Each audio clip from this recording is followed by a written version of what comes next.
선한 사람 TV를 애청하고 계시는 국내에 계시는 성도 여러분 안녕하십니까? 계속해서 중생했습니까? 라고 하는 말씀입니다. 구원의 순서가 8가지 있다는 말씀을 드렸습니다. 예정과 부르심과 중생과 회개, 칭의, 양자, 성화, 영화를 통해서 천국에 골인한다고 했습니다. 이 사실을 잘 암송하시기를 바랍니다. 오늘은 중생의 결과로 나타나는 3가지 변화의 과정을 살펴보겠습니다. 첫째, 마음의 변화가 나타납니다. 중국 고사에 훌륭한 말이 있어서 소개합니다. 강산이계. 강산은 바꾸기 쉽지만은 본성난계. 사람의 본성은 고치기가 어렵다는 말이 있습니다. 사람이 연륜이 깊어질수록 본성이 부드러워져야 하는데 송곳처럼 뽀죽해져서 날카로운 경우가 많습니다. 소크라테스가 너 자신을 알라고 일갈을 했을 때 그의 친구들이 그러면 당신은 자신을 아느냐고 되물었습니다. 그때 소크라테스는 나도 모른다. 그러나 적어도 나는 나 자신을 모른다는 것을 알고 있다고 말했습니다. 자신의 부끄러움을 아는 것이 본성을 고치는 첩경이 될 수 있다고 했습니다. 인간의 본성을 고치는데 이 정도의 처방이라면 고치지 못할 사람이 없을 것입니다. 성경의 본성을 개조하는 데 성공한 바울의 역사를 살펴봅시다. 사도행전 22장 3절의 소절. 나는 유대인으로 길리기아 다소에서 낳고 이성에서 자라 가말리엘 문화에서 우리 조상들의 율법에 엄한 교훈을 받았고 오늘 너희 모든 사람처럼 하나님께 대하여 열심히 있는 자라. 내가 이 돌을 박해하여 사람을 죽이기까지 하고 남녀를 결박하여 옥에 넘겼노니 이에 대제사장과 모든 장로들이 내 증인이라. 또 내가 그들에게서 다메섹 형제들에게 가는 공문을 받아가지고 거기 있는 자들도 결박하여 예루살렘으로 끌어다가 형벌받게 하려고 가더니 했습니다. 바울은 맡은 일에 열심하는 자였습니다. 디모데후서 1장 3절. 내가 밤낮 간구하는 가운데 쉬지 않고 너를 생각하여 청결한 양심으로 조상적부터 섬겨오는 하나님께 감사하고. 조상 때부터 하나님을 섬겨왔다고 했습니다. 빌립보 3장 5절에 나는 8일 만에 할례를 받고 이스라엘 족속이요 베냐민 지파요 히브리인 중에 히브리인이요 율법으로는 바리새인이요 라고 했습니다. 8일 만에 할례를 받았습니다. 사도행전 8장 1절에 사울은 그가 즉 스데반이 죽임당함을 마땅히 여기더니 했습니다.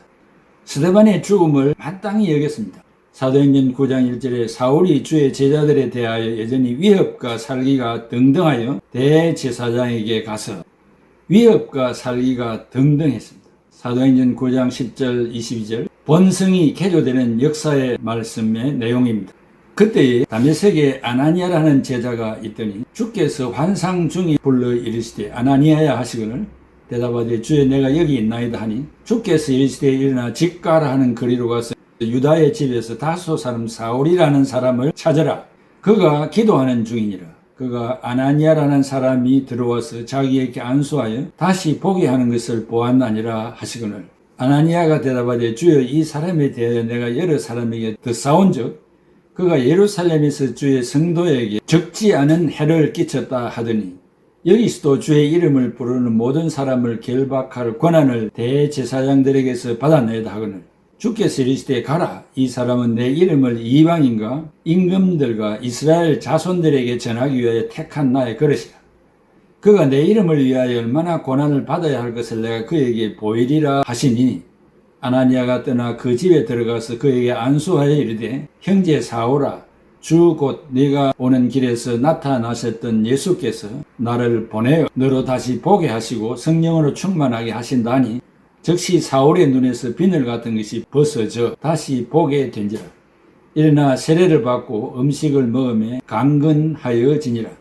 사울이 다메섹에 있는 제자들과 함께 며칠 있을새 즉시로 각 해당에서 예수가 하나님의 아들이심을 전파하니 듣는 사람이 다 놀라 말하되 이 사람이 예루살렘에서 이 이름을 부르는 사람을 멸하려던 자가 아니냐. 여기 온 것도 그들을 결박하여 대제사장들에게 끌어가고자 함이 아니냐 하더라. 사울은 힘을 더 얻어 예수를 그리스도라 증언하여 다메섹에 사는 유대인들을 당혹하게 하니라고 했습니다. 로마서 11장 13절 내가 이방인 너에게 말하노라. 내가 이방인 사도인 만큼 내 직분을 영광스럽게 여기노니. 유대인들이 복음을 거절함으로 이제는 이방인 구원을 위하여 나서게 됩니다. 신자들을 죽이려고 대제사장의 공문을 가지고 다메섹으로 가던 사울이 부활하신 예수 그리스도를 만나고 마음의 변화, 즉 본심의 변화가 일어났습니다. 이제는 그 예수를 일평생 전파하는 전도자로 변신되었다는 말씀입니다. 둘째, 사상의 변화가 일어납니다. 요한복음 7장 45절에서 52절에 아래 사람들이 대제사장들과 바리새인들에게로 오니 그들이 묻되 어찌하여 잡아오지 아니하였느냐. 아래 사람들이 대답하되 그 사람이 말하는 것처럼 말한 사람은 이때까지 없었나이다 하니 바리새인들이 대답하되 너희도 미혹되었느냐. 당국자들이나 바리새인 중에 그를 믿는 자가 있느냐. 율법을 알지 못하는 이 무리는 저주를 받은 자로다. 그 중에 한 사람 곧 전에 예수께 왔던 니고데모가 그들에게 말하되 우리 율법은 사람의 말을 듣고 그 행한 것을 알기 전에 심판하느냐. 그들이 대답하여 이르되 너도 갈릴리에서 왔느냐. 찾아보라. 갈릴리에서는 선지자가 나지 못하나니라 하였더라고 했습니다. 예수님을 잡으러 간 하석들이 빈손으로 돌아왔습니다. 그들을 파송한 대제사장이 왜 그냥 돌아왔느냐고 물었을 때 하석들이 예수님을 대변하고 있습니다. 그 예수님의 입에서 나오는 말처럼 위대한 말을 한 사람은 한 사람도 없었다고 말했습니다. 그러면 너희들도 그 사람의 말에 미혹된 것이 아니냐 했습니다. 지금까지 바리새인 중에는 한 사람도 미혹된 사람이 없었는데 너희들은 무엇이냐고 할 때 관원 중 한 사람인 니고데모가 옆에 서 있다가 사람을 잘 살펴보지도 않고 정죄부터 하느냐고 항의를 했습니다. 우리는 지금까지 바리새인을 정죄만 하고 나쁜 종교인으로 매도하였는데 바리새인 니고데모는 예수님에 대해 변론을 하고 있습니다. 중생을 하면 조상 때부터 물려받은 행위 구원의 전통, 즉 율법을 지켜야 된다는 것을 버리게 되고 어릴 때부터 받은 헛된 사상도 버리고 새로운 생명의 사상을 받아들이게 됩니다. 공산주의 이념 사상인 막스 레닌의 철학도 하루아침에 버리게 되고 자유민주주의 사상을 본받게 됩니다. 청와대 폭파의 지령을 받고 38선 넘은 김신조는 예수님을 믿고 목사가 되었습니다. 비록 우리가 우상을 숨기고 물질 만능주의에 빠져있고 불건전한 사상을 가지고 있다 할지라도 중생을 하면 어떤 사상이라도 버리고 변화를 받아 새 사람이 되는 체험을 하게 됩니다. 셋째, 행동의 변화가 일어납니다. 요한복음 19장 38절에서 42절 아리마대 사람 요셉은 예수의 제자이나 유대인이 두려워 그것을 숨기더니 2일 후에 빌라도에게 예수의 시체를 가져가기를 구하며 빌라도가 허락하는지라. 이에 가서 예수의 시체를 가져가니라. 일찍이 예수께 밤에 찾아왔던 니고데모도 모래아까 침향서 끈 것을 100리터라쯤 가지고 온지라. 이에 예수의 시체를 가져다가 유대인의 장례 법대로 그 향품과 함께 세마포로 쌌더라. 예수께서 십자가에 못 박히신 곳에 동산이 있고 동산 안에 아직 사람을 장사한 일이 없는 새 무덤이 있는지라. 이 날은 유대인이 준비일이요 또 무덤이 가까움으로 예수를 거기 두니라. 아리마대 요셉은 정치적으로 무시무시한 혼란 속에서 유대의 제5대 총독인 빌라도를 찾아가서 예수님의 시신을 요구하여 허락을 받아 자기가 죽으면 묻힐 새 무덤에 장사하였습니다. 그때 니고데모가 모래아까 침향서 끈 것을 100근쯤 가지고 와서 시신에 바르고 뿌려 주었다고 했습니다.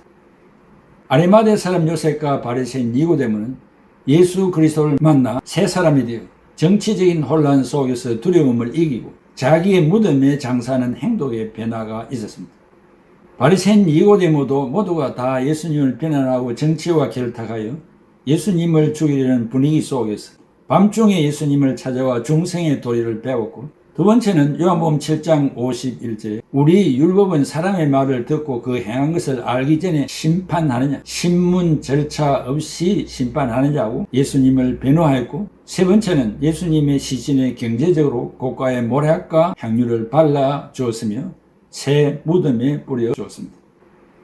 신앙생활에는 아리마대 요셉과 바리새인 니고데모를 닮아가는 것입니다. 오랜 세월 신앙생활을 하였지만 가정의 윤리를 따르는 변화가 없었고 사람 간의 덕을 세우지 못했고 소원과 빛이 생활을 하지 못했습니다. 여러분의 마음의 변화, 즉 본심의 변화, 사상의 변화, 지식의 변화, 행동의 변화, 삶의 변화가 있었습니까? 인간은 제비처럼 둥우리만 짓고 새끼만 키우는 것이 인생이 아닙니다. 인간은 예수님을 만나야 중생이 가능하고 새로운 기독교 철학으로 보람찬 삶을 살게 됩니다.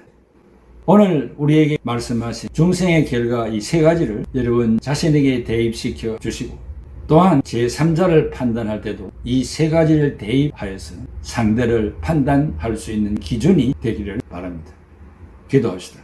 고마우신 아버지 하나님, 은혜와 사랑을 감사합니다. 우리를 중생시켜 주셨습니다. 그러나 원죄와 자범죄가 아직도 그대로 남아있어서 실수하고 범죄하는 행동이 있습니다.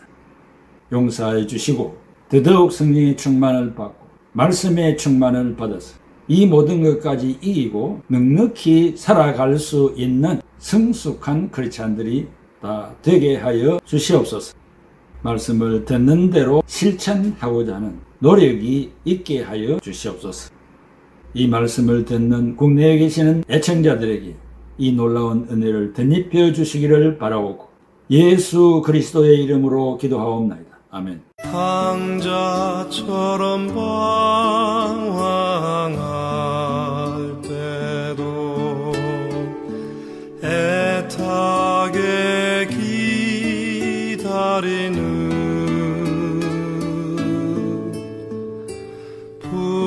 부드러운 주님의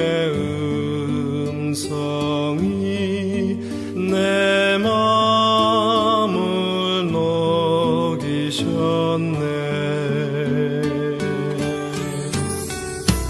오 주님, 나 이제 갑니다. 날 받아 주소서.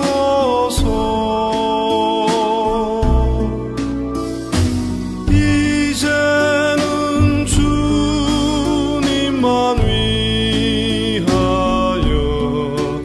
이 몸을 바치리라.